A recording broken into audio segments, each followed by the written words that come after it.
ये बहू और बेटी का फर्क आखिर कब बंद होगा। और जीजी, आपके घर में सब ठीक है? बाल गोपाल सब ठीक है? हाँ भाभी, और सब बढ़िया। आप सुनाइए। अरे यार, ऑफिस के लिए बहुत लेट हो गई हूँ, फटाफट काम निपटा लेती हूँ, फिर ऑफिस भी जाना है, वैसे ही लेट हो गई हूँ। दाल फ्राई बस रह गई है मेरी, रोटियां सेक दी हैं, जीरा राइस भी, पुलाव भी बन गया है और सब्जी भी ऑलमोस्ट हो ही गई है। जल्दी से दाल में तड़का लगाकर और ऑफिस के लिए निकल जाती हूँ। वैसे ही बहुत लेट हो गई आज आज तो पक्का डांट पड़ेगी ऑफिस में। मम्मी जी, मैं ना ऑफिस के लिए निकल रही हूँ, खाना बना दिया है, किचन भी सारा समेट दिया है, अब मैं जल्दी से ऑफिस के लिए निकल रही हूँ। क्या ऑफिस चली? वो मम्मी जी, पीछे वाले हॉल में से पोछा लगा दिया कि नहीं? पीछे वाले हॉल में बस रह गया है पोछा, बाकी मैंने पूरे घर में से लगा दिया है। नहीं नहीं, अभी जाओ और जाकर पीछे वाले हॉल में से पोछा लगाओ। मम्मी जी, आके लगा दूंगी। वैसे ही मैं ऑफिस जाने के लिए बहुत लेट हो गई हूँ, आज तो बॉस पक्का मुझे डांटेंगे। मैं कुछ नहीं जानती, मैंने सोचा था मैं शाम को आके लगा देती वहां से पोछा। जाकर जल्दी करो, पहले पोछा लगाओ, उसके बाद ऑफिस जाना। घड़ी आई, आधा अधूरा काम छोड़कर जाएंगी ऑफिस। मैं जाने दे रही इसको ऐसे। सोच रही होगी कि मम्मी कर लेगी, मम्मी क्यों करे, नौकरी कर रही है तो क्या इतनी धौंस जमाएगी। ठीक है मम्मी जी, जल्दी से पोछा लगा दे रही हूँ। क्या करूंगी यार, कैसे मैनेज करूंगी, आज काम कितना लेट हो गई, मैं इतना भाग भाग के करती हूँ उसे, के फिर भी लेट हो जाती हूँ। जल्दी से पोछा लगा ले रही हूँ, फिर जल्दी मुझे ऑफिस भी भागना है। मम्मी जी, पीछे वाले हॉल में भी लगा दिया है पोछा, मैं जल्दी से लग गया पोछा, अब मैं ऑफिस के लिए निकल रही हूँ। खाने में क्या बनाया है? खाने में मैंने छोले की सब्जी, पुलाव, पुड़िया, रोटी और फ्राई दाल बनाई है, पापड़, चटनी, रायता सब बना दिया है। अच्छा, आज मुझे दाल बाटी खाना है और तुम्हारी बुआ सास आई हैं, हम दोनों को आज दाल बाटी खाना है। पहले दाल बाटी बनाओ। दाल बाटी? मम्मी जी, दाल बाटी मैं फिर कल बना दूंगी, उसको बनाने में ना मुझे आधा घंटा लग जाएगा। लग जाने दो आधा घंटा, लेट सही, नौकरी से निकालेगी और क्या होगा। पहले हमारे लिए दाल बाटी बनाओ, उसके बाद कुछ और करना। पक्का मम्मी, मैं कल बना दूंगी, आज वैसे ही मैं लेट हो गई हूँ, आधे घंटे और लेट हो जाऊंगी। दाल बाटी कल पक्का बना दूंगी, आज मुझे ऑफिस जाने दीजिए। फिर जाती रहना तुम अपनी ऑफिस। ठीक है मम्मी जी। भाभी, एक बात कहूँ, आपको नहीं लगता आप शिखा पर कुछ ज्यादा ही दबाव बनाकर रखे हुए हैं? नहीं दीदी, नौकरी कर रही है तो क्या मेरे सिर पर बैठेगी? पैसे कमा रही है तो क्या इतना धौंस जमाएगी? मैं तो नहीं सुनने वाली। नौकरी करे या छोड़ दे, मुझे क्या फर्क पड़ता है, मैं किसी की इतना दबारा नहीं सहूंगी। वो सुबह नौकरी पर जाती है 11 बजे, घर का झाड़ू पोछा बर्तन खाना सारा काम करके जाती है। मैंने नहीं चढ़ाया उसको अपने सिर पे, वरना मुझसे कहेगी मम्मी खाना बना दो, मम्मी ये कर दो, मम्मी वो क्यों कर दो। मम्मी क्या काम वाली है? तुम नौकरी करो या कुछ, हमें उससे क्या, हमें तो बहू हो तो घर का सारा काम भी तुम्हें ही करना पड़ेगा। मम्मी जी, दाल बाटी बना दी है मैंने, आप लोग खाना खा लीजिएगा, मैं निकल रही हूँ ऑफिस के लिए। ठीक है। बेचारी वैसे ही ऑफिस जाने लेट हो गई थी, आप और उसको काम बता रही हो, वो और कितना लेट हो जाएगी। घर में कार होते हुए भी वो बाहर ऑटो से ऑफिस जाती है। बेचारी नौकरी करती है, 1% का घमंड नहीं बताती। अच्छी बात नहीं है भाभी, आप इतना मत सताया करो उसे। सर तो आज हेडेक के माइग्रेन के कारण फटा जा रहा है, सच में इतना ज्यादा वर्क पेंडिंग में पड़ा था और सर ने बिल्कुल ऑर्डर दे दिया था। देखो दीदी, आ गई ऑफिस से। सबसे पहले इसकी दवाई खाकर मैं आधे घंटे रेस्ट करूंगी, उसके बाद कुछ और काम करूंगी। बहुत हेडेक हो रही है, बहुत से दर्द हो रहा है। बहू रानी जी आ गई ऑफिस से? जी मम्मी जी, आ गई मैं। बहुत थकी हुई लग रही हो, इतना लेट कैसे हो गई? लेट? हाँ मम्मी, लेट हो गई हूँ, बहुत वर्क पेंडिंग में पड़ा हुआ था और बॉस ने आज साफ इंस्ट्रक्शंस दे दिए थे कि यदि आज सारा काम नहीं निपटाया तो नौकरी से निकाल देंगे, इसलिए मुझे सारा काम जल्दी जल्दी करना पड़ा। हाँ, वर्कलोड आज बहुत ज्यादा था मम्मी, इस कारण से लेट हो गई मैं आज, और मेरे सिर में भी बहुत दर्द हो रहा है। जाओ चाय बना कर लाओ हमारे लिए। चाय? मम्मी जी, थोड़ी देर से बना दूं चाय, तो मेरे सिर में बहुत हेडेक हो रही है, मुझे दवाई खा के थोड़ी देर रेस्ट कर लेने दीजिए, फिर पक्का मैं नहीं जानती, कुछ हेडेक हो रहा है, सिर दर्द हो रहा है, माइग्रेन हो रहा है, तुम जानो, तुम्हारी समस्या है। हमें तो चाय पीनी है, हमारे तो चाय का टाइम हो गया है। आधे घंटे से मैं चाय बना दूंगी। पहले जाओ हमारे लिए चाय बनाओ, उसके बाद तुम खाती रहना अपने सिर दर्द की दवाई। ठीक है मम्मी जी।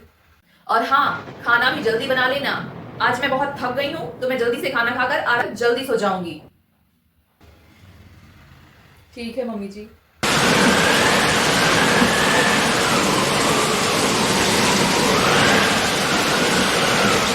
बस बस बस बस कीजिए भाभी। क्या हुआ जीजी, आप मुझे ऐसे क्यों डांट रही हैं? वो बेचारी डरी सहमी हारी थकी ऑफिस से आई हुई है, नौकरी कर रही है, तो क्या मैं इसको अपने सिर पर बिठा लूं?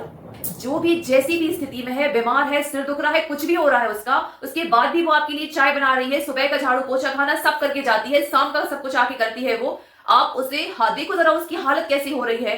सुबह 11 बजे की गई थी, वो बता रही है कि उसे बहुत ज्यादा काम था आज उसके दफ्तर में। देखो जरा बेचारी, दवाई खा के 10 मिनट आराम कर लेगी तो कौन सी आफत आ जाएगी। चाय तो हम भी बनाकर पी सकते हैं, किसी को इतना नहीं सताना चाहिए भाभी। सोचिए जरा एक बार के लिए, शिखा आपकी बहू नहीं आपकी बेटी होती तो क्या तब भी इतनी हारी थकी होने के बाद आप अपनी बेटी से चाय बनाने का कहती, घर का काम करने का कहती, खाना बनाने का कहती?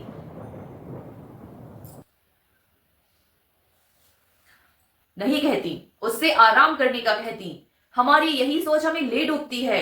जब हमारे बुढ़ापे पर हमारे बहुएं हमें चाय नहीं देती, खाना नहीं देती, पानी का नहीं पूछती, तो हम बहुओं को बुरा भला बोलते हैं, उनकी बुराई करते हैं। लेकिन हमने उन पर जो अत्याचार किए हैं वो हम क्यों भूल जाते हैं? आप ये क्यों याद नहीं करती भाभी कि जब आप बहू थी तब आपने क्या क्या सहा है? आप सही कह रही हो दीदी, आपकी सीख ने मेरी आंखें खोल दी। वही सारे अत्याचार आप क्यों अपनी बहू पर करती हैं? आपसे शिखा का साथ मैं बिल्कुल अपनी बेटी की तरह दूंगी। बेचारी को अपने दफ्तर का काम है, अपनी घर संभाल, अपनी गृहस्थी संभाल रही है, वो दोनों जगह काम करते करते पिसी जा रही है बिल्कुल। थोड़ी अपनी सोच को बदलिए। बहू और बेटी ये बहुत पुरानी प्राचीन रूढ़िवादी परंपराएं हैं। इन रूढ़िवादी परंपराओं को खत्म कीजिए, बंद कीजिए। जब हम पहल करेंगे तो परिवर्तन होगा, जरूर होगा। मैंने तो कभी सोचा ही नहीं था कि इसे मैं सिर्फ अपने घर की बहू समझ रही हूँ, जबकि ये नौकरी भी करती है। अब आपकी बातें सुनकर मेरी आंखें खुल गईं और अब मुझे अपनी गलती का एहसास हो गया। अब मैं शिखा का पूरा सहयोग करूंगी, उसे बिल्कुल परेशान नहीं करूंगी और जितना हो पाएगा उसके काम में भी मदद करूंगी। आखिर बहू भी तो बेटी ही होती है। लोग ये क्यों भूल जाते हैं, सासें ये क्यों भूल जाती हैं कि जब वो बहू थी तो वो अपने ससुराल में हो रहे बर्ताव और व्यवहार से कितनी दुखी और परेशान थी। वही सारी चीजें वो क्यों अपनी बहू के साथ दोहराती हैं? ये बहू और बेटी का फर्क आखिर कब बंद होगा? कब लोगों की बुद्धि का विकास होगा? कब ये रूढ़िवादी परंपराएं खत्म होंगी? कब बहू को ससुराल जाने से डर नहीं लगेगा? कब बहू ससुराल भी खुशी खुशी जा पाएगी? कमेंट करके जरूर बताइएगा कि आज का वीडियो आप लोगों को कैसा लगा, आज का वीडियो आप लोगों ने कितना पसंद किया और आज के वीडियो से आप लोगों को क्या मैसेज मिला। अपने आसपास यदि इसी तरह का व्यवहार हो रहा है तो उन लोगों को समझाइए, क्योंकि बुढ़ापे में फिर यही बहुएं पानी तक नहीं देती। इसलिए समय रहते समझ जाइए, संभल जाइए और ये पुराने समय की रूढ़िवादी और ये 100 साल से चली आ रही रूढ़िवादी परंपराओं को खत्म कीजिए। बहू और बेटी में फर्क करना बंद कीजिए। जय श्री कृष्णा। आखिर बहू भी तो बेटी ही होती है। ससुराल में हमारी बेटी के साथ जो व्यवहार होता है उससे सोचकर हम बहुत दुखी हो जाते हैं, लेकिन हम ये क्यों भूल जाते हैं हमारे घर में भी तो बहू है, और क्या हम उसके साथ वही व्यवहार नहीं कर रहे जिस व्यवहार से हम दुखी हैं? बात गहरी है, सोचिएगा जरूर। जय श्री कृष्णा। जय Shri Krishna my YouTube family. तो कैसे हैं आप सभी? आज की स्टोरी कोई अनोखी स्टोरी नहीं है। आज के वीडियो में एक बहुत बड़ा मैसेज छुपा हुआ है। मतलब लड़के तो ज्यादातर जॉब करते ही हैं, लेकिन जिन घरों में बहुएं जॉब करती हैं उन्हें ऑफिस और घर डबल वर्कलोड संभालना पड़ता है। ऑफिस का काम तो वो बहुत आसानी से और फटाफट कर लेती हैं, लेकिन उसके साथ साथ घर के काम में वो बहुत ही ज्यादा परेशान हो जाती हैं। क्या आपके आसपास भी ऐसी बहुएं हैं? क्या आपके आसपास भी ऐसी स्टोरियां चल रही हैं? यदि हाँ तो कमेंट करके जरूर बताइएगा। और आज का वीडियो आप लोगों ने कितना ज्यादा एंजॉय किया ये भी जरूर बताइएगा। और नेक्स्ट आप किस टॉपिक पर वीडियो चाहते हैं उसके लिए भी कमेंट जरूर कीजिएगा। तो हेल्प कीजिए ऐसी बहुओं की, सपोर्ट कीजिए ऐसी बहुओं का जो घर और ऑफिस दोनों संभाल रही हैं। क्योंकि लड़के जॉब करें बहुत आसान है, घर पे हाथ पे खाना, हाथ पे चाय, सारी व्यवस्थाएं हाथ पे हो रही हैं उनकी, सिर्फ उनको ऑफिस का काम है। बट बहुएं यदि जॉब करती हैं तो उन्हें ऑफिस के साथ साथ घर भी संभालना पड़ता है। ये उनके लिए बहुत ज्यादा हेक्टिक होता है। इसलिए हेल्प कीजिए ऐसी बहुओं की, सपोर्ट कीजिए ऐसी बहुओं का, काम में नहीं मानसिक तौर पर उन्हें सपोर्ट दीजिए। सो मिलते हैं नेक्स्ट वीडियो में। Stay connected, keep supporting. जय श्री कृष्णा।